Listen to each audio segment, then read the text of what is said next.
Okay. Oh, Sony and Square, they know how to get you excited. Final Fantasy 16 is officially official. We knew it was coming because it's Final Fantasy, so duh. And we had rumors about it in the past. And last night at Sony's PS5 showcase event, before the launch of the console, they opened with this. And this trailer is just insane. I mean, it's crazy. You have Shiva and Titan, the summons. That guy just died, freaking crushed by a boulder. We have this is Joshua, little boy, and then we have our protagonist with the black hair here. But then we also see this other guy at the beginning, this guy. And originally I thought these two were the same, but we'll actually save the speculation for a little later. Let's actually jump into the official news part of it. This is coming directly from Square Enix, okay? We are proud to reveal Final Fantasy XVI, the newest entry in the Final Fantasy series, is coming to the PlayStation 5 system, and it is exclusive to the PlayStation 5. I don't think I have the article pulled up, but I think it was Kotaku reported that even though at the end of the trailer it says there's a little asterisk saying it's coming to PC, Square Enix came out and said they did not confirm that it was coming to PC. It's just confirmed for the PS5. So that is an interesting fact there. But new standalone single-player action RPG. So produced by Naoki Yoshida and directed by Hiroshi Takai. Both of those guys work on Final Fantasy XIV and Final Fantasy XI, which are MMOs, and people were kind of wondering maybe Final Fantasy XVI is going to be an MMO, and here we can see standalone single-player action RPG.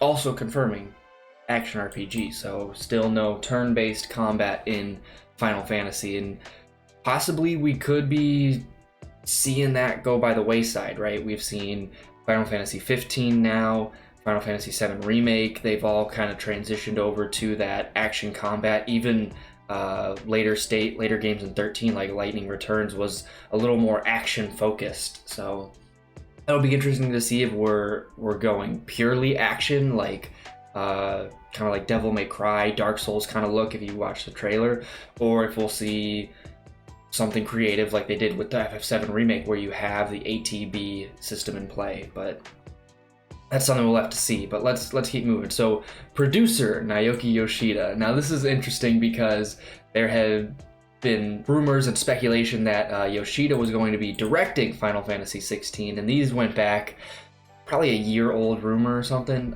Went back when it was confirmed that his studio, the Business Division 3, was working on a new project for next gen. People thought that was Final Fantasy 16 and he was going to be directing it.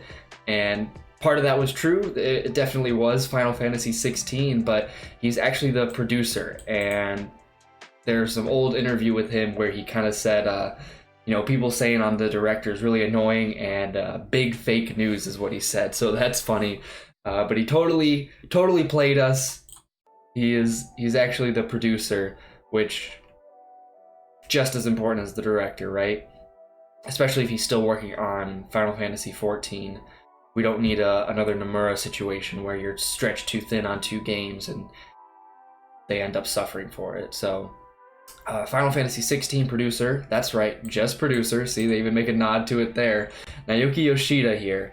How did you enjoy the trailer? The exclusive footage, comprised of both battles and cutscenes running in real time, represents but a fraction of what our team has accomplished since the start of the development on this all-new Final Fantasy game. So that's interesting, what our team has accomplished. So, I mean, obviously, it's more than just the trailer, but it's interesting to note that they definitely have a lot more done than we would probably think, right? There was a hiring article out, like a job hiring for this game specifically, for this business division back in April of 2019, and that was kind of looking at people to come in for full development. So they were done with the planning stages and they were starting to really hit the ground running with development. So they've had about a year and a half to work on full development, minus coronavirus stuff. So in that span, the team size has grown from a handful of core members to a full-fledged unit that continues to polish and build upon what they have created so far, all to provide players an experience unmatched in terms of story and gameplay. That gets me excited, because Final Fantasy XIV, the story in it is apparently really, really good, really, really fleshed out in terms of the world and the lore and stuff. So I definitely trust Yoshida with this to deliver something worthy of being called Final Fantasy XVI, right? So our next big information reveal is scheduled for 2021. So in the meantime, I expect everyone to have fun speculating, as we have a lot in store, not only for Final Fantasy XVI, but for 14 too. Needless to say, I'll be working hard on both. So that's interesting too. 2021, we don't really know when 2021. It could be later, it could be earlier in the year. But the fact that they're saying it's not going to be until 2021 is kind of refreshing, because we saw back with FF7 Remake, they announced it, released trailers, and then literally we had like 2 trailers within the span of a couple months, and obviously stuff went downhill and we ended up having to wait. So maybe Square Enix is starting to look at things from a different lens and saying, okay, let's spread out our PR marketing so that we're not building up the game too soon. So maybe they're going to do this and they'll have something like a release year, a release window. Based on the trailer, I would not be surprised if we see this in late 2021, early 2022.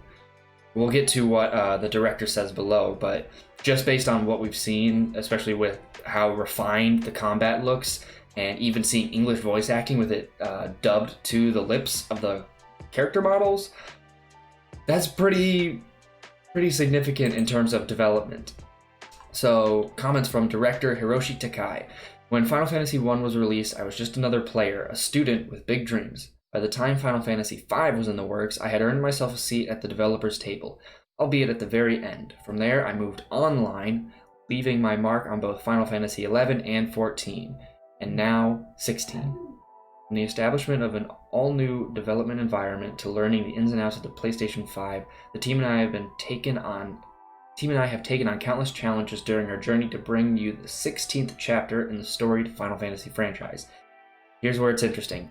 And although we're pouring our hearts and souls into this project each and every day, it may still be some time before we can get it into your hands. However, I promise it'll be worth the wait. So another interesting tactic is, right out the gate, they're saying, you gotta wait. How long that wait is, I don't really know. Maybe it's a year, year and a half. Hopefully not 3 years. You know, hopefully we're looking at this being early on in the PlayStation 5's life cycle. But just the fact that they're coming out and saying, like, don't get too excited, kind of puts perspective on the whole situation.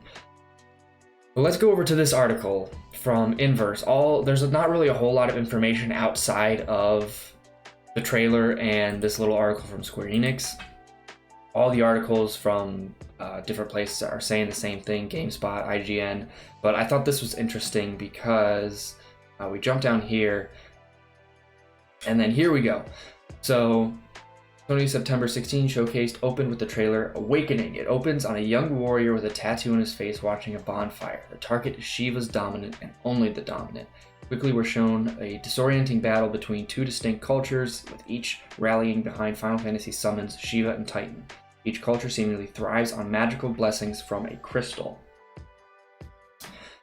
Things shift to a young boy named Joshua, the Archduke. That's the little blonde-haired boy in the red, who's protected by a knight in a kingdom that looks an awful lot like Winterfell from Game of Thrones. Here's where we finally see some combat, which seems similar to Dark Souls, but even more fast-paced as it integrates magic. Later we learn that Joshua himself is endowed with the power of the Phoenix. This is where things get kind of interesting and don't really line up with the trailer for me, right? So we learn Joshua's endowed with the power of the Phoenix, which makes it seem like he may be the dominant. So it appears that the summons, the giant ones, are controlled, and the dominants are probably their summoners, you know? He may be the dominant, and this is a term for the human vessel for each summon. A soldier is also shocked to see Ifrit confront Phoenix directly, and while that dynamic doesn't make a ton of sense just yet, the logo for the game does depict Phoenix facing off against Ifrit. That's interesting too, because if you listen to the trailer, it almost seems like Joshua is Ifrit's dominant.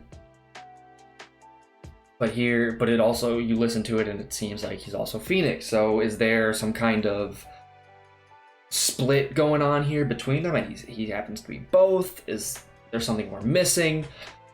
It's really interesting. The legacy of the crystals has shaped our history for long enough. A voiceover says as we cut to a montage of mixed gameplay, action, cinematics. The very end sets up both of these protagonists against one another as mortal enemies. So it seems that gameplay will be split between the two of them. That's where there's another split, right? I originally thought this guy right here, protagonist, and this guy were the same person. You can kind of see, and I still kind of think they are. I think that we're going to have a time skip here. I think something's going to happen with Joshua. And Ifrit kind of goes insane or something, and then he kind of decides to go out and kill the summons. And then we have a time skip or something, and this is him then. Because we can kind of still see the earring here matches up with, well, you can't see it here, but they both have an earring that I think kind of marks them as the same person. But this article says that they are different. And maybe you have this guy right here. Maybe these are coinciding protagonists. And you have this guy who is on a mission to kill the summons. And then we have, scrolling, this guy who is protecting Joshua, right? Because he says he's Joshua's shield in the trailer. So maybe we do see something like that. Maybe we do have different protagonists here. It's very, very interesting. A lot of speculation going on. In the trailer, you can see that when they fight, both of them, they have like the powers of the summons. You can see he uses like a phoenix wing, right? And then you see that they use like Titan's fists and stuff. See, the Phoenix wing comes out. So where does he get that power? Do different knights get endowed with the power of summons? Who knows? Coming here, some claws. But see, he's using the Phoenix wing, which leads me to believe that they are the same protagonist. And then Joshua here kind of freaks out, and then is that him? Is that him turning into the Phoenix, or is this him turning into Ifrit? Who knows? And it's interesting here, we can listen. That's impossible. Second icon of fire. An icon of fire. That's impossible. Why would that be impossible? You know? Is it something to do with because they already have the Phoenix as the icon of fire, and so Ifrit's here and it's like, what the heck is going on? I don't know. I want a true modern gen Final Fantasy experience, which we haven't necessarily gotten. You know, we've seen a lot of